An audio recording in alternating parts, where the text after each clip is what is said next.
The Nigerian Electricity Regulatory Commission has issued permits to Golden Penny Power Limited, MTN Communications Nigeria Limited, Haven Hills Synergy, and other multinationals for mini-grid electricity generation.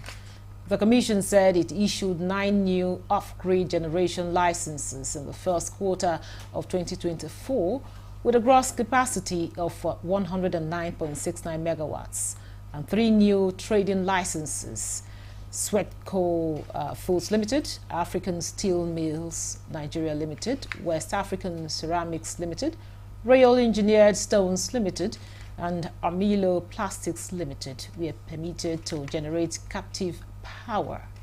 Captive power generation permits are issued to entities that aim to own and maintain power plants for generating power for consumption and not for sale to a third party.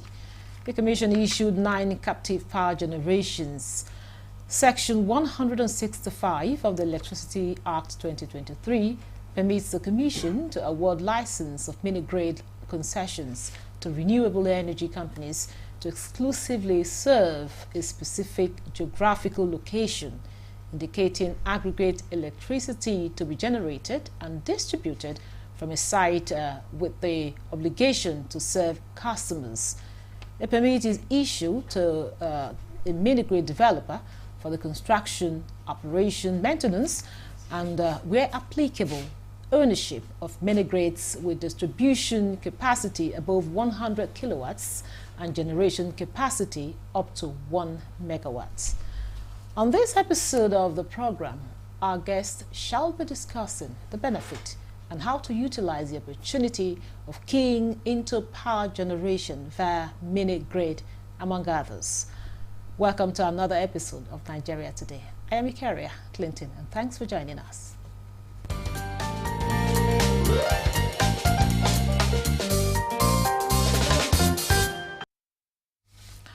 Joining us for the discussion is Uket Obonga, Executive Secretary, Power Consumers Advocates of Nigeria, and National Secretary, Network for Electricity Consumers Advocacy of Nigeria.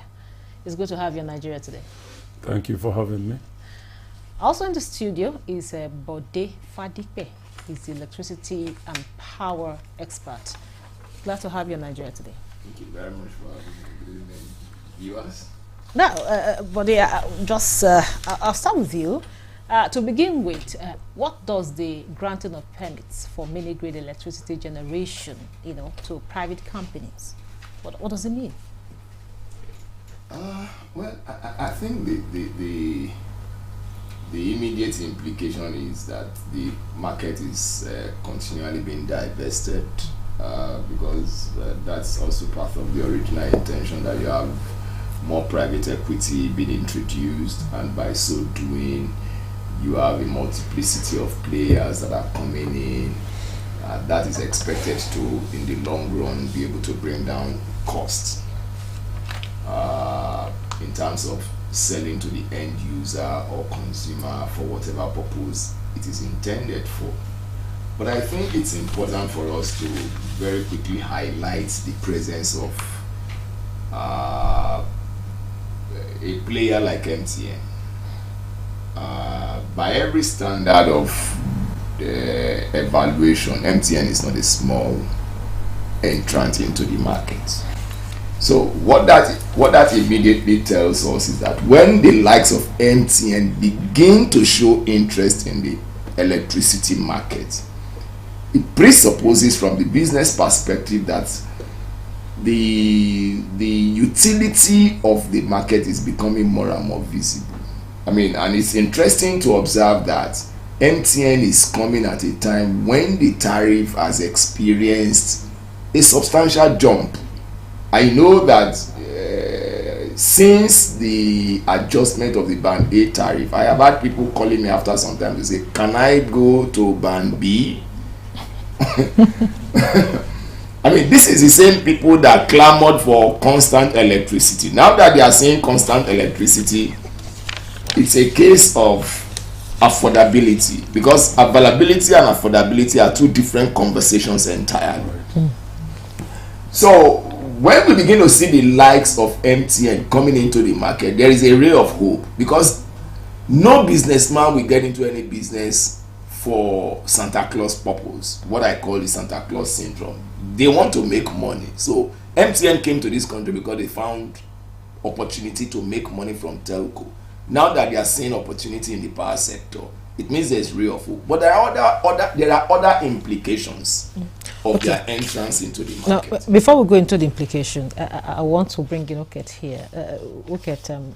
Now, this is part of the ongoing reforms in the power sector.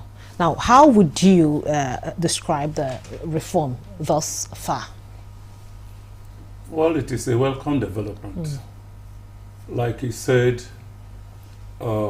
entities like MTN, Golden Penny Power Limited, which I believe is owned by the Golden Penny Flour Mills, that has, branches in Lagos, Oyo, Ogun, and Calabar in Cross River, and I think somewhere in Kano. Their entrance is a welcome development. I see it from the perspective of, the frustration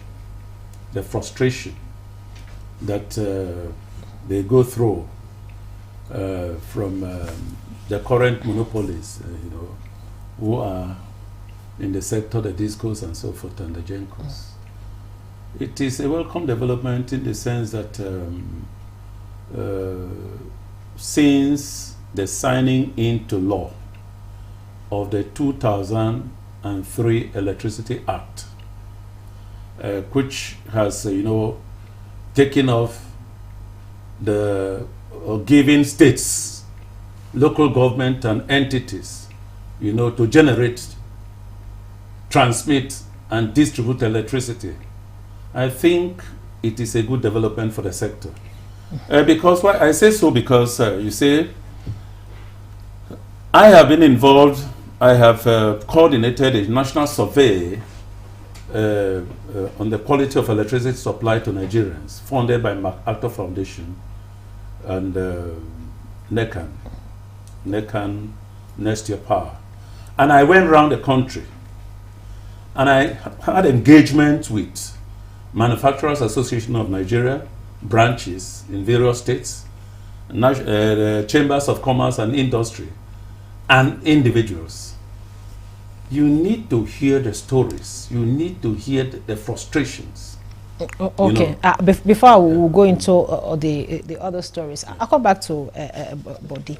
Now, you were about saying something about the implication. However, how with the entry of these companies, like the MTN, you rightly mentioned, the Golden Penny, he mentioned, and of course, the other multinationals, how will they impact Nigeria's overall electricity supply? No, so when you have multinationals like MTN coming in, the big spenders as it were, even though the totality of what they will be dealing with currently is, compared to what is required, is grossly insignificant. I mean, it's less than 200 megawatts. 100 megawatts. I mean, it's even less than 150 megawatts, even less than 120 megawatts. It's grossly. I mean, let's take the franchise of Abuja Electricity, for instance, that deals with 600, 700, 800 megawatts. I mean, you are talking of maybe the Central Business District. Now, take where Central Business District area in Abuja is significant because of the location. I mean, because of the end users that it caters for. But even at that, by the time you remove the offices and things like that, you find out that it's such a small thing. But that notwithstanding, a major thing that their entrance is supposed to begin to bring about is a reduction in the pressure on the grid itself, because this is an off-grid yes.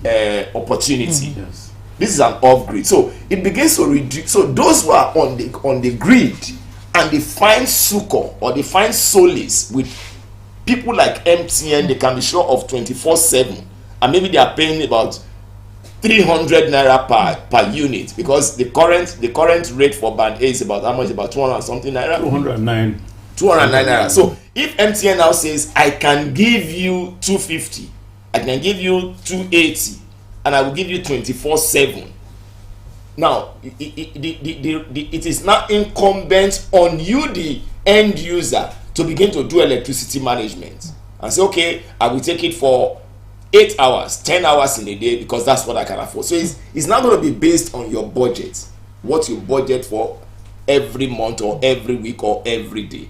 But let it also be very clear that one of the things that we are likely to see if we now have a multiplicity of the likes of MTN coming into the market is that the grid pressure is expected to drop depending on how much they can generate and the people they can use. I mean, take for instance, if you are dealing with some estates in Abuja that has estate structure, you are dealing with 2, 3, 4, 5 estates, and you are providing electricity for them, they will not be relying on the grid again. So what is available in the grid goes to productive effort.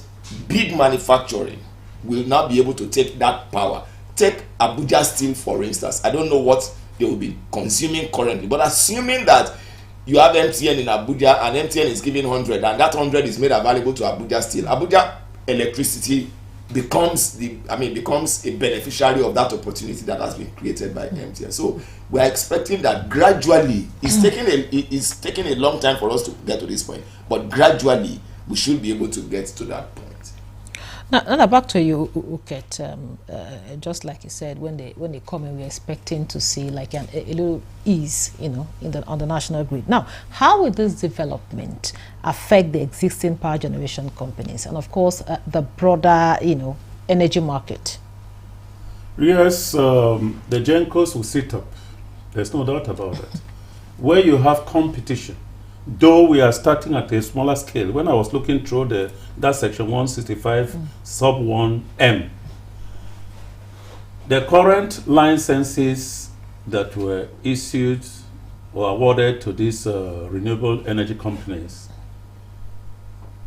and these multinational MTN and the rest, does not permit or allow them to sell that power to the third party.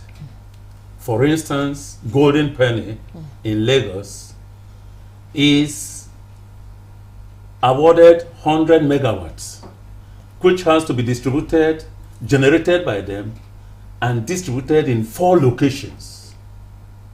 Right?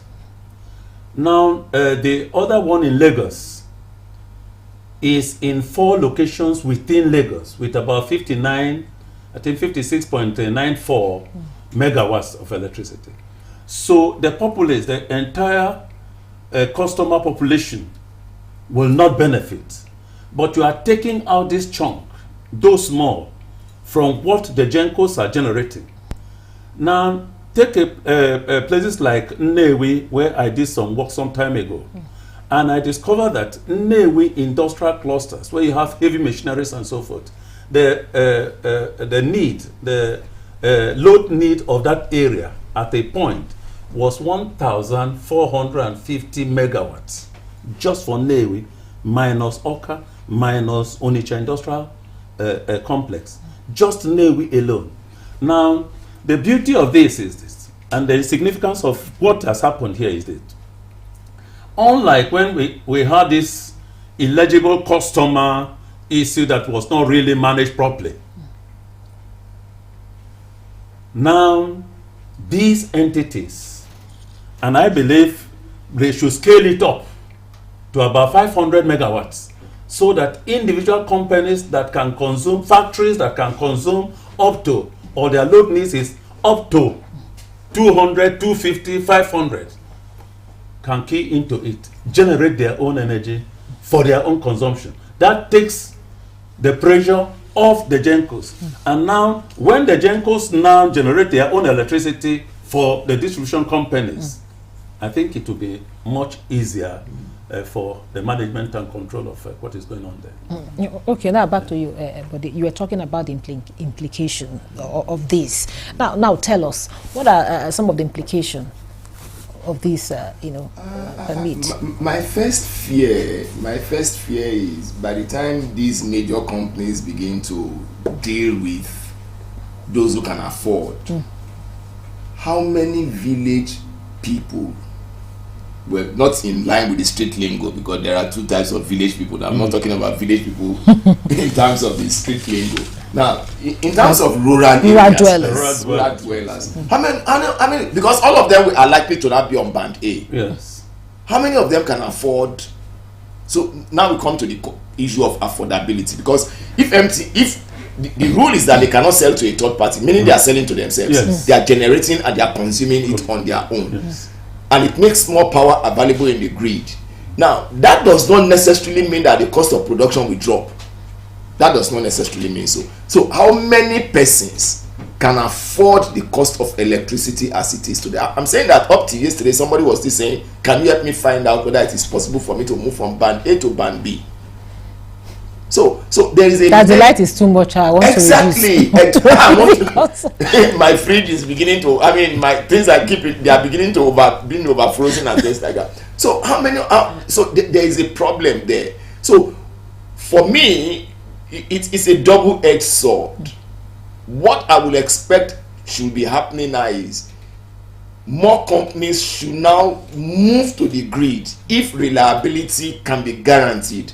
Because there is no way grid supply will be as expensive as a privately generated electricity. Grid electricity will still be a lot cheaper than what a private generator will do. So that's a fundamental thing that we need to start looking at. And in terms of the revenues of the discos, these are entities, multinationals, that are their major customers. Yes. Most of them rely on the income, the revenues coming from these multinational companies. So if MTN, that has stations all over the country, will pull out, all the discos will be affected. Their revenues will certainly be affected. That is number one implication. The second implication is that they have to go, think out of the box now to go capture. We have about 80 to 85 million Nigerians, according to the World Bank report, that are not connected to electricity. This will entail the distribution companies, the regulators, and everybody to put on their thinking caps and do what? Go into customer enumeration to capture. The spokesman of ANES, Association of Nigerian Electricity Distributors, sometimes said, when a panel together, he said there were about 25 to 30 million Nigerians using electricity. The former MD of Benin Disco, once in the National Assembly, in the Senate Committee hearing where I made a presentation too, told the world that there were 35 million Nigerians in electricity.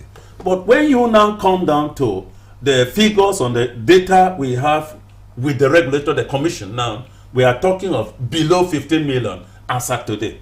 15 million as at today. So if we have 25, so you still have 10 million that the discos have, they must be compelled to go and capture. So electricity now, accessibility, space will widen, more people will be captured into the net, and it will be better for the country. Okay, now, but we are also going to look at the area that is very, very important to this administration. We're talking about the area of job creation. Now, what impact will this move have on local job creation and economic development in areas served by these mini-grid? No, I mean, from the word go, electricity has always been a catalyst for socio-economic and even political development. Yes. I mean, where you have electricity in the right quantity that you need it, you can run both your day and night economy. Right. So if the likes of MTN begin to generate their own power, if we begin to have a lot of off-grid availability of power, of course, it means that more jobs will be created. One of the reasons why a lot of people find it difficult to run their private organizations today is because of the budget for electricity. I mean, take for instance, you have to run a mini generator, or even I better pass my neighbor, and your kind of job is such that you have to run it overnight.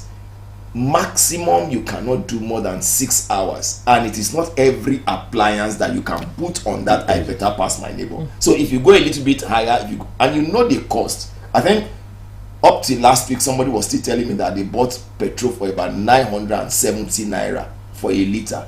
I mean, aggregate that's 1,000 naira. Correct. How many liters are you going to buy to run your gen overnight? So if we are beginning to get succor from the electricity market, and a lot of people can now get more electricity from the grid, it means that employment will be created, economic stability will be achieved, social problem will reduce, and a lot of people will be gainfully employed. So for me, it's a positive for us. Now, let's talk about the area of overseeing. Now, Uket, in your opinion, what measures should be in place to ensure that these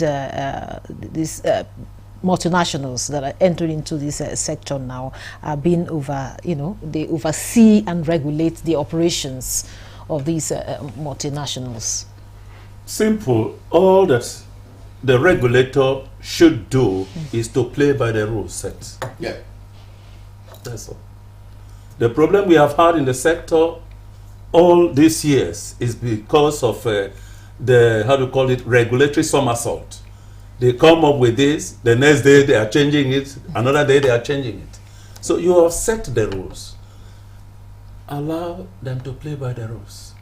Don't introduce anything that will create problems, because now MTN, I did a research some time ago and discovered some companies, some multinational companies, how much they are spending on alternative power. He called it generator, mini generator power. And I discovered when I aggregated everything, about 16 point something trillion. 16 point something trillion was spent annually. That is minus you and I and other Nigerians out there with their own. I'm talking of multinational companies. At the end of the day, they are investing, or this window has opened for them to invest this 16 or part of this 16 trillion to generate their own electricity.